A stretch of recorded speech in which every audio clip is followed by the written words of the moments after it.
The divorce did not happen in one loud moment. It happened slowly over years of silence, tired faces, and conversations that never reached the heart. When it was finally over, he felt more empty than angry. The papers were signed without drama. There were no raised voices, no final words that mattered. It's just a quiet understanding that two people who once shared dreams could no longer share space. He moved into a small rental house on the edge of town.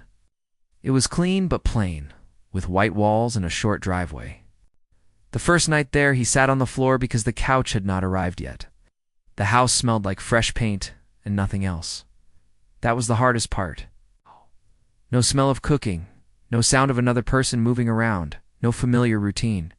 Just silence and his own breathing. He told himself this was peace. After years of tension, peace should feel good. But peace without warmth can feel cold. He went to work, came home, ate simple meals, and slept early. Friends checked in at first, then less often. Everyone had their own lives to manage. He did not blame them. He barely had the energy to explain how he felt anyway. On weekends, he tried to stay busy. He cleaned things that were already clean. He reorganized drawers that did not need organizing. Sometimes he drove for no reason, just to feel movement again. Hi. His old car did its job, but it felt lifeless. Every drive reminded him that his days had become predictable and dull. One Saturday morning, he stopped at a red light and noticed an old car parked on the corner. It was a classic Cadillac, long and wide, with faded paint and chrome that still caught the sunlight. It looked out of place among the modern cars around it. Something about it pulled his attention. The car felt like it came from another time. A time when things moved slower and people held on to objects longer. The light turned green, but he stayed still for a second too long. A horn honked behind him. He drove on, but the image of the Cadillac stayed in his mind. All day he kept thinking about it. He wondered who owned it and where it had been. He imagined the roads it had traveled and the stories it might hold. That night he searched online for classic cars. He told himself it was just curiosity. But deep down, he knew he was looking for something more than a vehicle. He was looking for a distraction, maybe even a symbol, something solid he could focus on when everything else felt uncertain. A few days later, he saw an online listing that made his heart beat faster. It was the same model Cadillac he had seen at the light. The photos showed worn leather seats, a cracked steering wheel, and an engine that had clearly seen better days. But there was character in every detail. The price was reasonable, almost suspiciously so. He stared at the screen for a long time. Buying a classic car right after a divorce felt reckless. He was supposed to be careful now, save money, make smart choices. That was what everyone said. But something inside him whispered that not every choice had to be practical. Some choices were about survival in quieter ways. He sent a message to the seller before he could change his mind. The seller responded quickly. They agreed to meet the next afternoon. The car was parked behind an old building on the outskirts of town. When he arrived, the Cadillac looked even older in person. The paint was dull, and there were small dents along the side. Still, it stood proudly, like it refused to be ashamed of its age. The seller was a middle-aged man with tired eyes. He did not talk much. He said the car had been sitting for years after belonging to a relative who had passed away. There were no emotional stories, no sales tricks, just facts that made the decision feel more honest. He sat in the driver's seat. The leather creaked under his weight. The steering wheel felt heavy, but real, unlike the light plastic wheels in newer cars. When he turned the key, the engine hesitated, then roared to life with a deep sound that vibrated through his chest. For the first time in months, he smiled without forcing it. They negotiated briefly. The price dropped slightly. He agreed faster than expected. As he handed over the money, he felt a strange mix of fear and relief. Fear because he was stepping into something unknown. Relief because he finally had something to look forward to. Driving the Cadillac home was an experience he did not expect. The car demanded attention. Every turn required effort. Every sound reminded him that this machine was alive in its own way. People stared as he passed. Some smiled, some looked curious. He did not care. For once, he felt seen without having to explain himself. When he parked the car in his driveway, stayed inside for a while, hands resting on the steering wheel. The house behind him was still quiet, but the silence felt different now. It felt less heavy, as if the car had brought some presence with it. Over the next few days, he spent his evenings with the Cadillac. He wiped dust from the dashboard. He cleaned the seats carefully. He watched videos online to learn basic maintenance.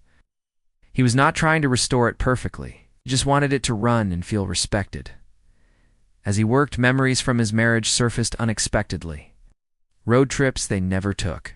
Conversations that ended too soon. Promises that faded over time. Instead of pushing those thoughts away, he let them pass. The car gave his hands something to do, while his mind slowly untangled itself. One evening, while vacuuming the back seat, he noticed something odd. The fabric under the seat felt uneven. First he thought it was just old padding. But when he pressed harder, his fingers touched something solid. He paused. His heart beat faster for reasons he could not explain. He lifted the seat cushion carefully. Underneath, there was a narrow space that did not look original. It was hidden well, as if someone had not wanted it found easily. Inside the space was an old envelope, yellowed with age. It was thicker than normal, and the edges were worn. There was no name on it, no address, just a faint mark where writing might have once been. He stared at it for a long moment. He told himself it was probably nothing important. Old papers, receipts, maybe forgotten junk. Still, he did not open it right away. Something about the envelope made him cautious. He sat back on the driveway, the evening air cooling around him. The sky was turning orange as the sun dipped low. In that quiet moment, holding the envelope in his hands, he felt a shift inside himself. The purchase of the Cadillac no longer felt random. It felt like the start of something he did not yet understand. He placed the envelope on the passenger seat and closed the car door gently. Whatever was inside could wait. For the first time since the divorce, he felt patient. And somewhere deep inside, he sensed that his quiet life was about to change in ways he never planned for. That night, he barely slept. The envelope stayed on the passenger seat of the Cadillac, parked just outside his window. Every time he closed his eyes, he pictured it sitting there, silent and patient, as if it had waited years for the right moment to be found. He told himself he was being dramatic. Still, sleep came in short pieces, broken by thoughts he could not fully explain. In the morning, made coffee, and stood by the window, looking at the car. The Cadillac looked calm under the early light, like it was unaware of the effect it was having on him. He drank slowly, giving himself excuses not to rush. He had work later, plenty of time. The envelope could wait a little longer. But curiosity has its own rhythm. By mid-morning, he found himself outside, keys in hand, opened the car door and sat in the driver's seat, the familiar smell of old leather wrapping around him. The envelope was still where he left it. He picked it up, feeling its weight again. Whatever was inside felt important, even if he could not say why. He opened it carefully, not wanting to tear the fragile paper. Inside were several folded pages and a smaller slip of paper. The handwriting was neat but old-fashioned, written with care rather than speed. The ink had faded, but the words were still clear. He unfolded the first page and began to read. The letter did not start with a name. It started with a feeling. The writer spoke about regret, about time passing faster than expected, and about things left undone. The words were simple, but they carried weight. It was not a letter meant for a specific person. It felt like it was written for whoever might one day find it. As he read, he felt a strange connection to the unknown writer. The letter spoke of loss, of love that slipped away not because of hate, but because of distance and silence. That part hit close to home. He paused more than once, letting the words settle. The writer explained that the Cadillac had been more than a car. It had been a promise, a way to hold on to hope during a difficult chapter of life. The letter mentioned long drives taken alone, thinking about mistakes, imagining second chances that never came. His chest tightened. He had taken similar drives recently, though in a different car in a different time. The similarities felt too close to ignore. Near the end of the letter, the tone changed slightly. The writer spoke about something unfinished, about a responsibility that was meant to be carried out but never was. There was no guilt in the words, only sadness and acceptance. The last line read like a quiet request rather than an order. If you are reading this, and if you can, please finish what I could not. He lowered the letter and stared through the windshield. The street in front of him looked ordinary, unchanged, yet he felt like he had crossed into someone else's story without warning. He unfolded the smaller slip of paper next. It had an address written on it, along with a date from many years ago. The address was local, not far from town. Below it was a short note. This is where it began. That was all. There was no explanation of what needed to be finished. No instructions. Just a place and a sense of quiet urgency. He sat there for a long time, listening to the ticking sound of the cooling engine, even though he had not driven anywhere. Part of him wanted to laugh it off. Old letters, old feelings, none of it had anything to do with him. He had enough of his own problems to solve, but another part of him felt awake in a way he had not felt since before the divorce. Not happy exactly, but engaged, curious, alive. He placed the papers back into the envelope and locked the car. At work that day, he struggled to focus. Numbers blurred together. Conversations drifted past him without meaning. The address replayed in his mind like a song stuck on repeat. On his lunch break, he searched the address online. It belonged to an old neighborhood near the edge of town. The street view showed modest houses, some freshly painted, others clearly aged. One house stood out. It looked smaller than the rest, the porch that sagged slightly in the middle. He closed his phone and told himself he would not go there. At least not yet. He needed to be careful. Life had already taught him what happens when emotions lead the way. That evening, he returned home and tried to distract himself. He cooked a simple meal and ate standing at the counter. He turned on the television, but did not really watch it. His eyes kept drifting toward the door. Eventually he gave in. The drive to the address was short. The Cadillac handled the road with a steady confidence, like it knew where it was going. He noticed details along the way he had never paid attention to before. Old stores, quiet parks, streets filled with memories he did not yet understand. When he reached the house, he parked across the street. The place looked even smaller up close. The paint was chipped, and the front yard was overgrown. One window glowed faintly with warm light.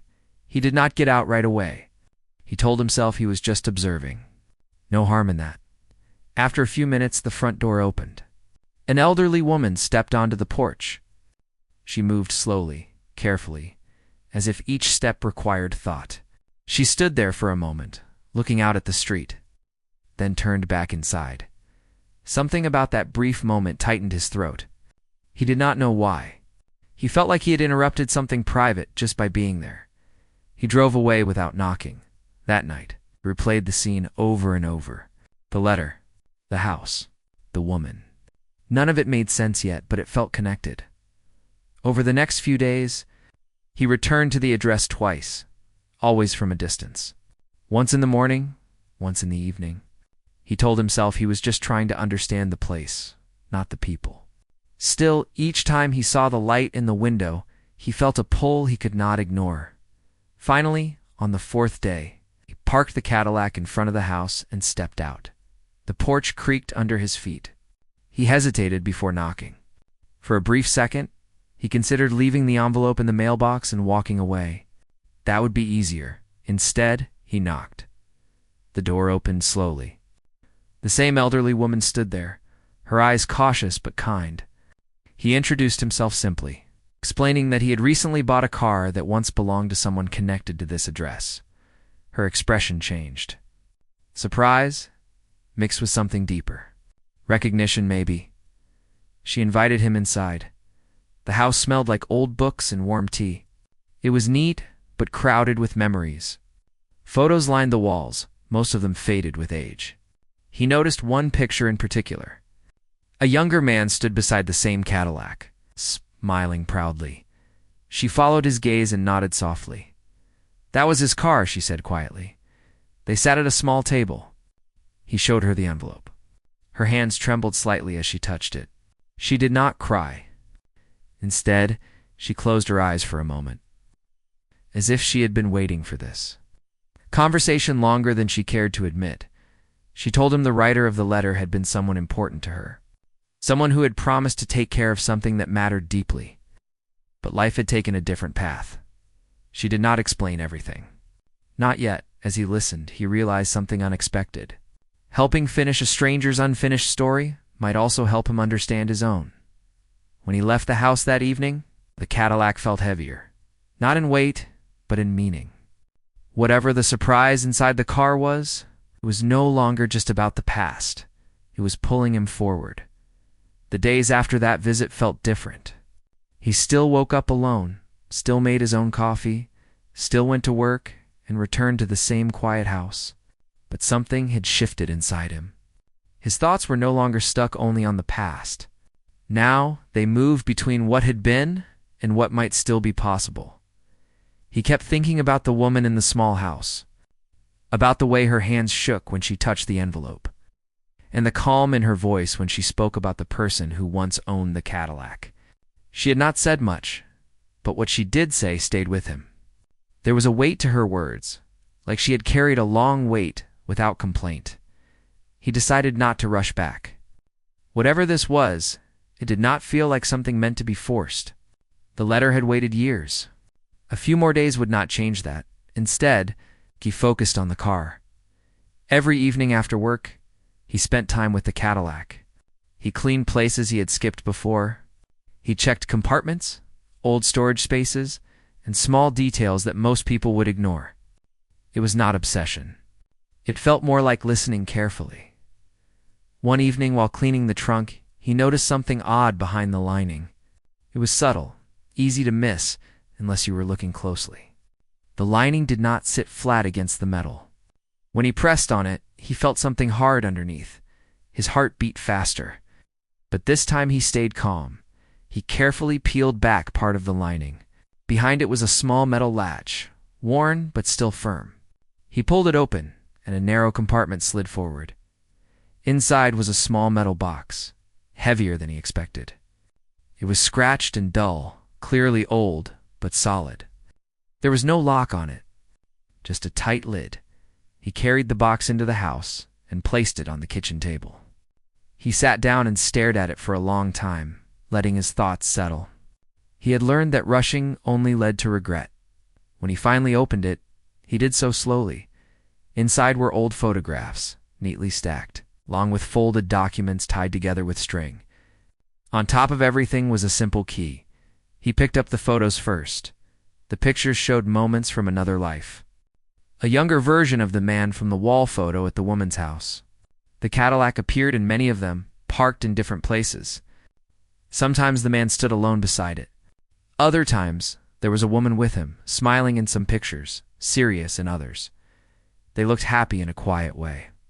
Not the loud happiness people show for attention, but the kind built from shared routines and unspoken understanding. One photo stopped him. The man stood beside the Cadillac, holding the hand of a small child. The child's face was turned away from the camera, but the moment felt important. The date written on the back placed it years before the letter. He swallowed hard. Carefully, he unfolded the documents next. They were official papers, aged but still clear. He did not understand all of it at first, but the meaning became obvious as he read more closely. There was a property deed. A small piece of land, modest but paid for long ago. The address matched the neighborhood where the woman lived, but not her house. This was something else. Something nearby. There were also letters that had never been sent. Drafts filled with crossed-out lines and rewritten thoughts. In them, the writer spoke openly about mistakes, about distance created by fear, about choosing silence when courage was needed. One line stood out more than the rest. I thought time would fix what I could not face. He leaned back in his chair, feeling the truth of that sentence settle deep inside him. He had believed the same thing for a long time. At the bottom of the box was a final note, shorter than the rest. It explained the key. The land was meant for the child, not as wealth, but as security. A place that could be used or sold when the time was right. The writer had planned to transfer it, but never did. Fear, illness, and time had intervened. "If you are reading this," the note said, "please help finish what I failed to do." He closed the box that night. Sleep did not come easily, but not because of restlessness. His mind was active, connecting pieces, forming a picture that felt incomplete but meaningful. The next day, he returned to the woman's house. This time, he knocked without hesitation. She seemed less surprised to see him again, almost relieved. They sat at the same table, and he carefully placed the metal box between them.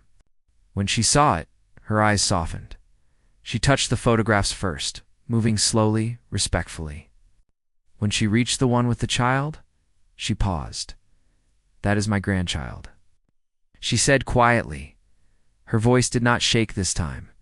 She explained that the child had grown up believing promises were just words. The man who owned the Cadillac had wanted to do right, but had never found the strength to confront old mistakes. Pride and fear had shaped his choices more than love ever did. The child was grown now, living a modest life, unaware of the land, the letters, or the plans that were once made. He listened without interrupting. She told him she had never asked for help. She believed that unfinished things should stay that way sometimes.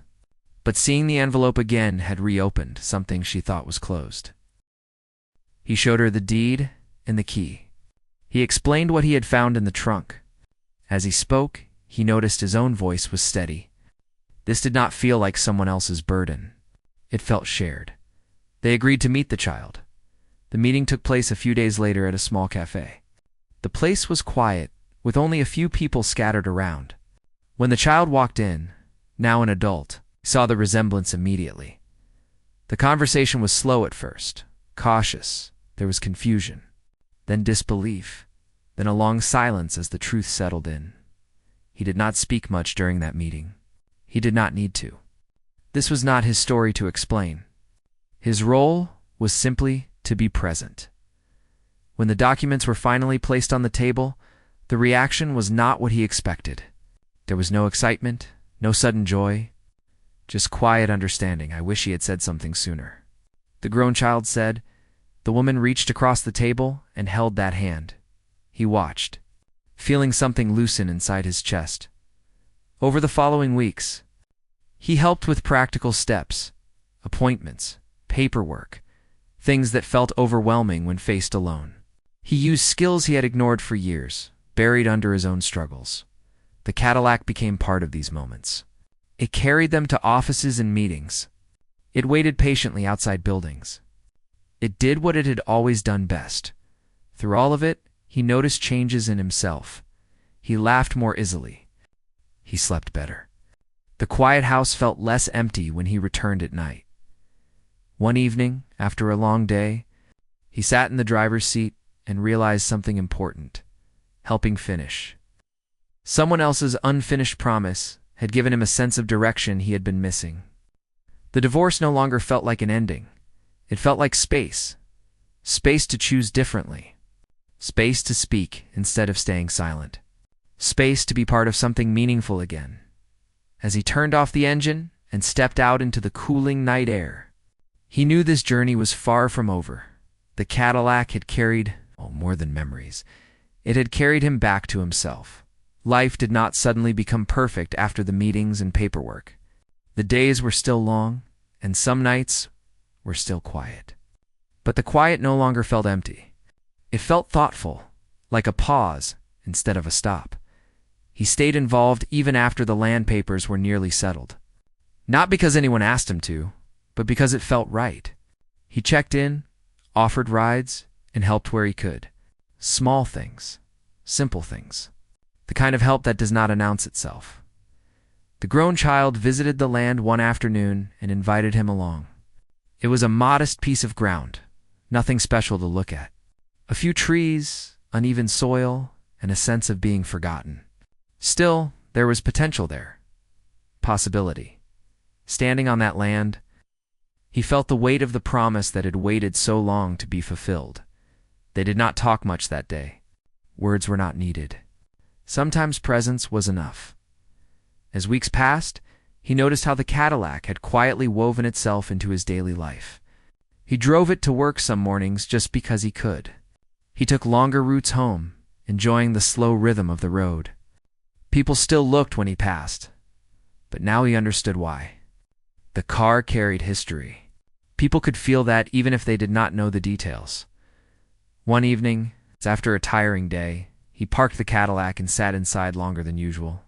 He thought about his marriage, not with bitterness, but with honesty. He saw where he had stayed silent instead of speaking up, where he had waited instead of acting. The letter's words echoed in his mind. Time does not fix what we refuse to face. That realization was uncomfortable, but it was also freeing. A few days later, he received an unexpected message from his former partner. It was short and polite, about paperwork that still needed signing. Nothing emotional, nothing personal. Still, his hands trembled slightly as he read it in the past. He would have delayed the response, letting anxiety decide for him. This time, he replied calmly and suggested a time to meet. They met at a quiet public place. The conversation stayed respectful, even distant, but something had changed. He noticed it in himself first. He did not feel small or defensive. He felt steady. When the papers were signed, they sat in silence for a moment.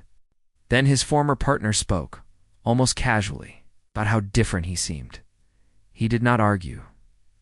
After they parted ways, he sat in the Cadillac and took a deep breath. The past no longer held him the way it once did. Meanwhile, the situation with the land reached its final stage. Everything was officially transferred. The promise had been completed at last.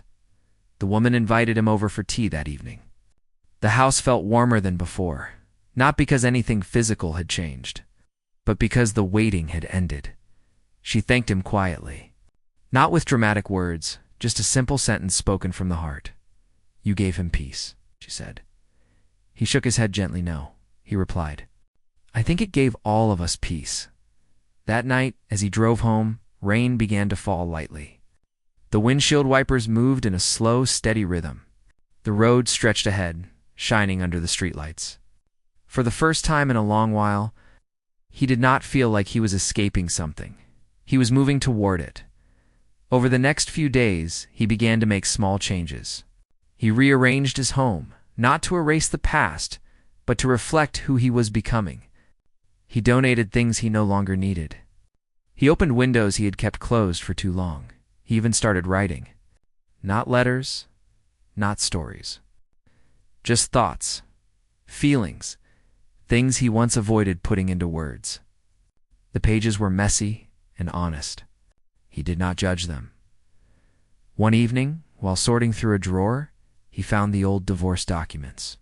Instead of closing the drawer quickly, he looked at them calmly, then placed them in a box. Not hidden away, not displayed, just stored where they belonged.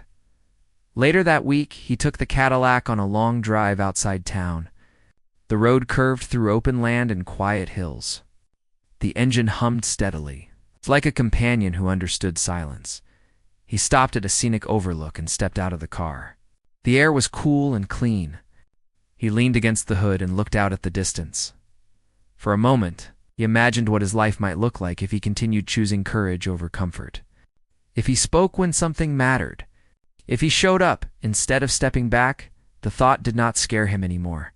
As he drove back, his phone rang. It was the grown child. The voice on the other end sounded lighter. They spoke briefly. About plans. About possibilities. Nothing was decided yet, but hope was present. When the call ended, he smiled. That night, he parked the Cadillac and turned off the engine. The house welcomed him with quiet familiarity, not loneliness. He realized then that the car was no longer just a reminder of the past or a bridge to someone. Elsa's unfinished story, it had become a mirror, a reminder that broken chapters do not mean broken lives, that endings can teach us how to begin again. As he closed the door and stepped inside, he felt ready for whatever waited next. The change did not arrive all at once. It came quietly in ordinary moments that slowly added up to something meaningful. He noticed it in the way he woke up with less weight on his chest, in the way he no longer rushed through mornings just to escape the house, The silence was still there, but now it felt like space to breathe. The Cadillac remained part of his routine. Not as a project anymore, but as a companion. He drove it gently, with care, respecting its age and its story. He stopped trying to fix every flaw. Some scratches stayed. Some sounds remained. They reminded him that survival did not require perfection. One afternoon, he received an invitation to visit the land again. The grown child had made a decision. Not a big one, not something dramatic. Just a plan to clean the area, mark the boundaries, and consider what it could become someday. A small home, a garden, or maybe nothing at all for now. The choice itself mattered more than the result. They walked the land together, talking about simple things. Work, weather, life moving forward. There was no pressure to turn the past into something grand. What mattered was that the waiting was over, as the sun lowered. He felt something unexpected. Gratitude, not just for being able to help, but for being trusted with someone else's unfinished truth. That evening, he drove home slowly. The road felt familiar now, but not boring. Familiar in a comforting way, like a song you no longer need to skip. At home, he cooked a proper meal for the first time in months.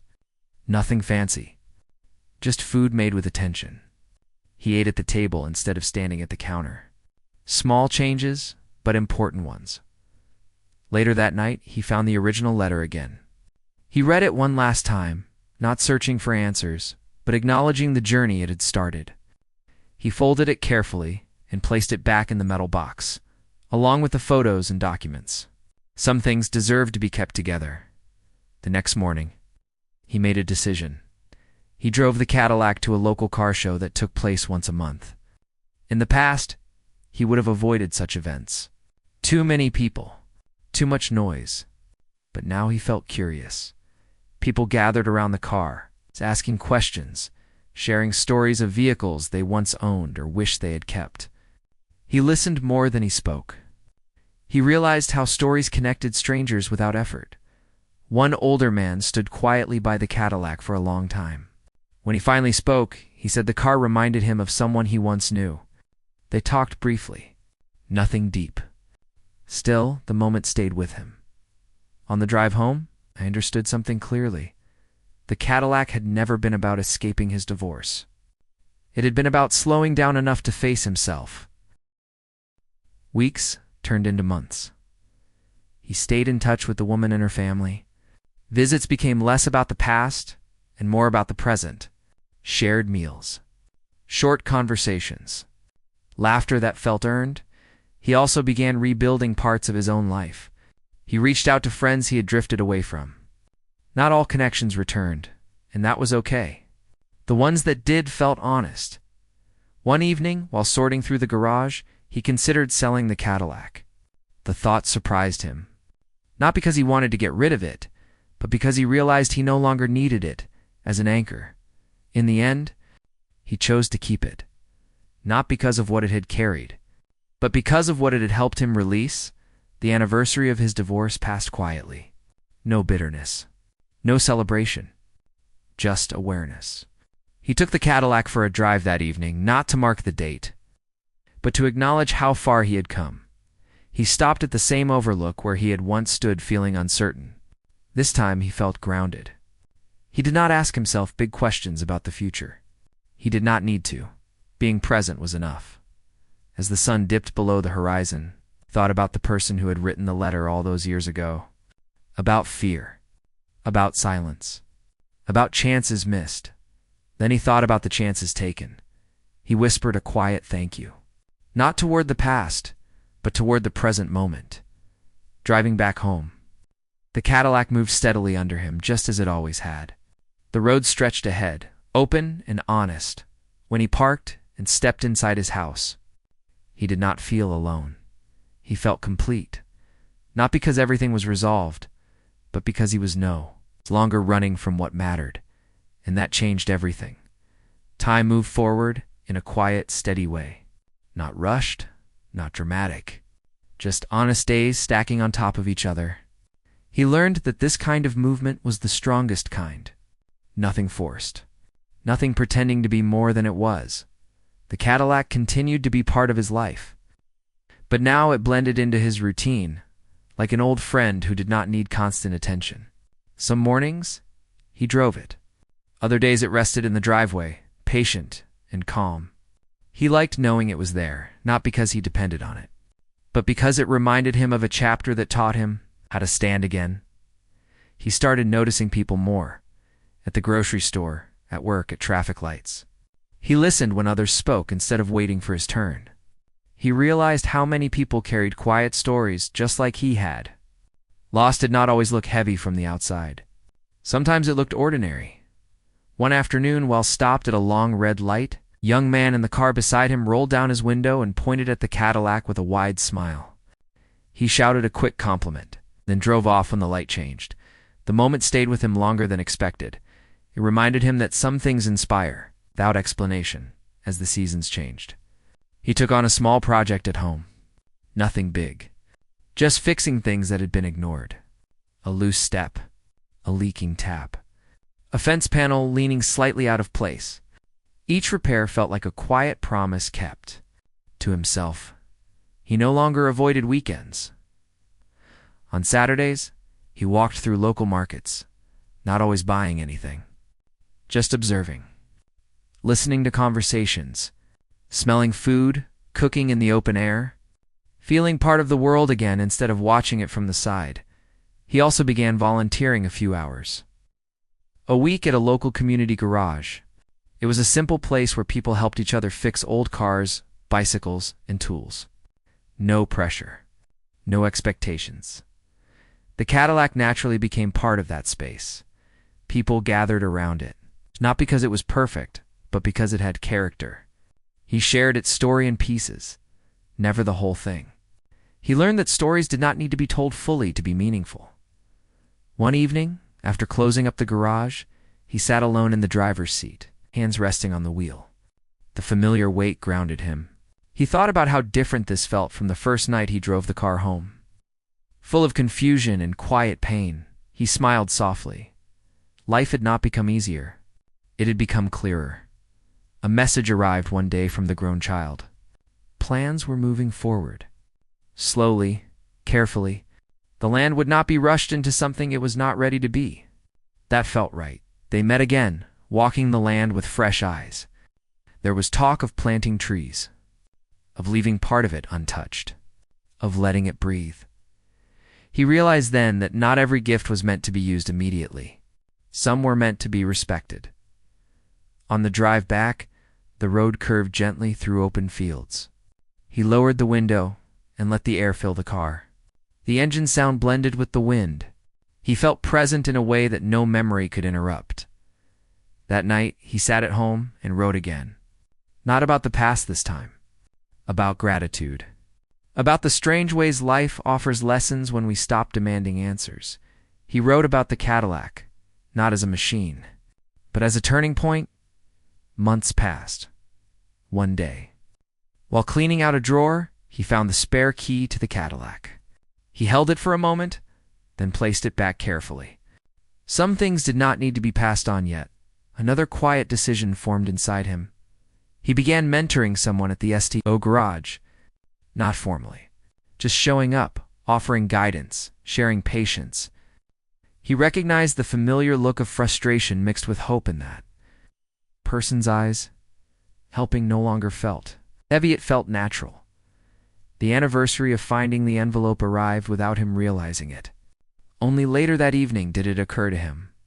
He went outside and sat in the Cadillac, letting the memory surface without fear. He thought about the man. Who wrote the letter? About the courage it took to leave a message behind. About the courage it took to answer it. He understood now that healing did not come from fixing everything. It came from choosing to engage instead of retreat. As night settled, he turned the key and let the engine idle.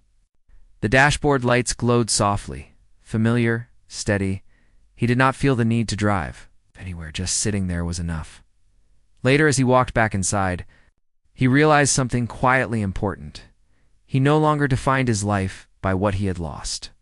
He defined it by what he showed up for. and that made all the difference. The year turned without ceremony. No loud celebrations, no promises shouted into the night. Just another calendar page flipped quietly, like so many moments in his life had learned to be. And yet, something felt different. Not exciting in a sharp way, but steady, like standing on ground that no longer shifted under his feet. He noticed it first in small habits. He woke up earlier. Not because he had to, but because he wanted the morning. He liked the quiet light before the world became busy. He made coffee slowly, sometimes standing by the window, sometimes sitting at the table with a notebook open in front of him. He did not always write. Sometimes he just let the page stay blank. The Cadillac sat in the driveway, its shape familiar against the house.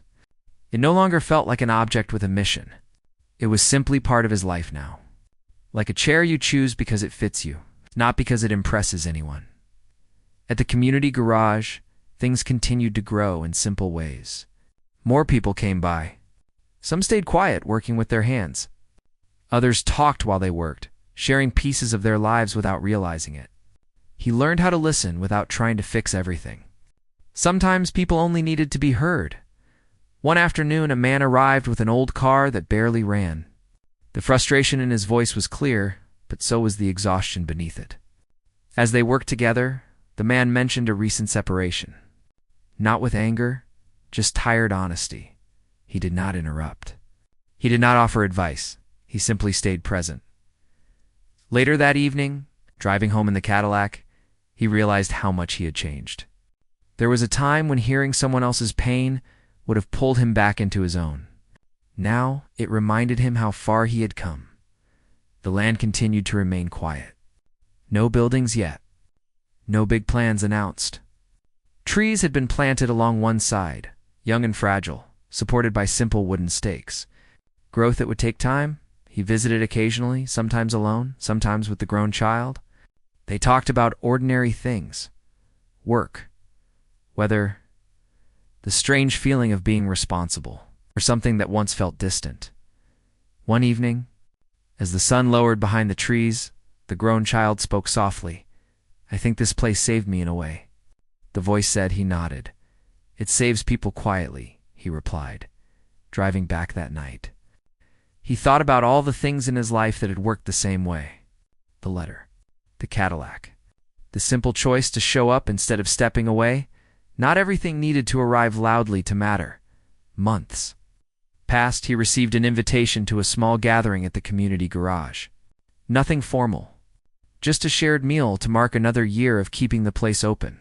People brought food. Some brought stories. Some brought silence. The Cadillac was parked out front, its hood catching the evening light. A few people leaned against it, talking. Someone asked how long he had owned it. He thought for a moment. "Long enough to learn what I needed to learn," he said. They laughed lightly, not realizing how true the answer was. Later that night, after everyone had gone, he stayed behind to help clean up. As he swept the floor, he felt a sense of belonging that had nothing to do with ownership. It came from contribution. On the drive home, he took a different route, one that passed by the small house where the woman lived. The light in the window, still there, familiar, comforting. He did not stop. He did not need to. Some connections no longer. Required constant attention to remain strong. At home, he sat in the Cadillac for a while before going inside. The dashboard lights glowed softly. He rested his hands on the steering wheel and thought about the version of himself who had bought this car after the divorce. That man had been searching for distraction. This man understood purpose. He smiled at the thought. Life tested him again. As it always does, not with tragedy, but with choice. A job opportunity appeared unexpectedly. Better pay. More responsibility. A chance to move to a different city. The kind of opportunity that once would have seemed like an escape. He did not rush to answer. He made a list. Not of pros and cons, but of what mattered now. Community, presence, growth that did not require running away. He drove the Cadillac that evening, letting the road help him think. The engine hummed steadily, unchanged by his thoughts. It reminded him that movement did not always mean leaving in the end. He declined the offer. The decision felt calm, not because the offer was wrong, but because his life no longer needed proving. Time continued forward. The seasons shifted again. The trees on the land grew slightly taller. The community garage welcomed new faces. Some stayed, some passed through. One afternoon, he received a letter in the mail. Not unexpected, but still meaningful. The grown child had written it by hand. Simple words. Honest gratitude. No dramatic praise, just thanks. He placed the letter in the metal box with the others. Some stories belonged together. The Cadillac required maintenance now and then. He handled it with patience, replacing parts slowly, respecting the car's pace. He did not rush repairs. He had learned that forcing things often caused more harm. One quiet evening, after finishing some work in the garage, he sat alone with the Cadillac. The door was open. The air was cool. He thought about the future, not in terms of plans, but in terms of posture. How he wanted to stand in his life. Open, present, willing. He realized that the greatest gift the Cadillac had given him was not connection to the past, but permission to slow down, to listen, to choose differently. As the night deepened, he closed the door gently and walked inside. He did not feel like he was waiting for the next chapter. He was already living it, and that, he understood, was enough. The day began like many others, without warning or announcement. The sky was pale, the air calm, and the world seemed in no hurry to explain itself. He woke before the alarm, not because he was restless, but because his body had learned a new rhythm. He lay still for a moment, listening to the quiet of the house. It felt familiar now, not lonely. Familiar in a way that felt earned. He got up, made coffee, and sat at the table. The cup warmed his hands. He did not reach for his phone. He had stopped doing that weeks ago. Mornings were no longer for catching up with the world. They were for checking in with himself. Outside, the Cadillac rested in the driveway. The paint caught the early light in a soft way, not shiny, not dull. Just present. He looked at it through the window and felt a calm appreciation. Not pride, not attachment. Appreciation. After breakfast, he decided to drive.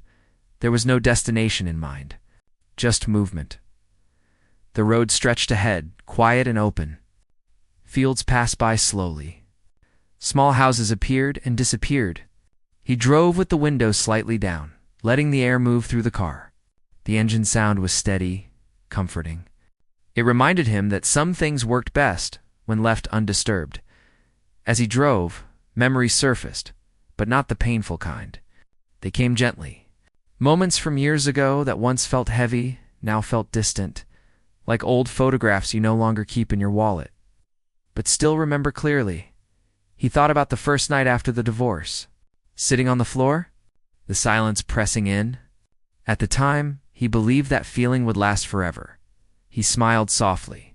It had not. The drive took him past the edge of town and toward a quieter area where the roads narrowed and trees leaned closer together.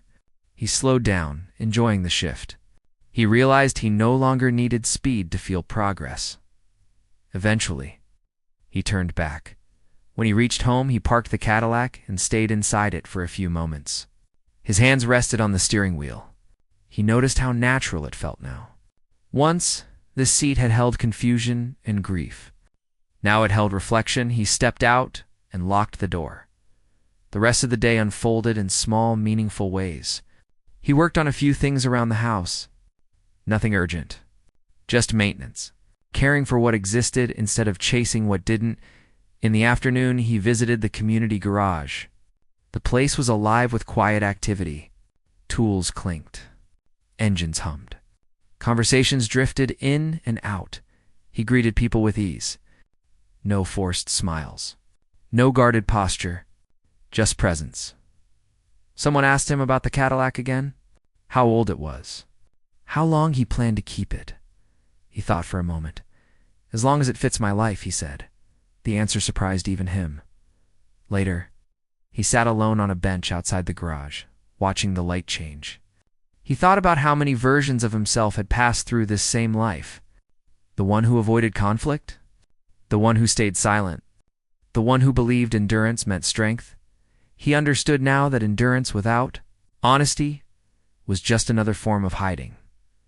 That realization had not come quickly. It had taken letters, strangers, land, responsibility, and a car with a past. He stood up and stretched. In the weeks that followed, life continued its steady pace. The land remained quiet, but the trees grew slowly, almost unnoticeably. He visited sometimes, standing among them, feeling the patience of growth. One afternoon while there, he noticed something new. A small bird had built a nest in one of the younger trees. Fragile, brave, temporary. He smiled. Life did not wait for certainty. Back home, he spent an evening sorting through old boxes he had avoided for years. Not with dread, but curiosity. He found items from his marriage, photos, notes, shared moments frozen in time. He did not rush to discard them. He looked at each one, acknowledged it, and placed it back carefully. Some memories were not meant to be erased. They were meant to be understood that night. He slept deeply. Dreams came and went without tension. Days later, he received another letter. Not from the past this time, but from someone at the community garage. A thank you note. Simple words. Honest gratitude. He held it longer than necessary. Helping had become part of who he was. Not because it defined him, but because it connected him. One evening, while driving the Cadillac home, he stopped at a familiar overlook, the same one he had visited before. Back when uncertainty still clung to him, he stepped out of the car and looked out. The view had not changed. He thought about how easily life could have gone another way, how he might have sold the car, ignored the letter, chosen comfort over courage. The thought did not scare him. It grounded him. He returned home. Under a sky full of quiet stars, the house welcomed him with warmth that had nothing to do with temperature. Inside, he made tea and sat by the window. He realized something then. This chapter of his life was not about fixing the past or preparing for some perfect future. It was about being awake in the present. Weeks turned into months. Again, nothing dramatic happened, and that was the point. He continued showing up. For work, for community, for himself. The Cadillac aged gracefully, just as he was learning to do. One morning, while cleaning the car, he found a small scratch he had not noticed before. Once, it would have bothered him. Now, he simply ran his finger over it and moved on. Life left marks. That was proof of movement. On a quiet evening, he sat in the driver's seat one last time that week and reflected. He had bought the Cadillac to survive a loss. He kept it because it taught him how to live. As he turned off the engine and stepped into the night, he felt no need to search for meaning. He was already inside it, and for the first time in a long time, that felt like enough.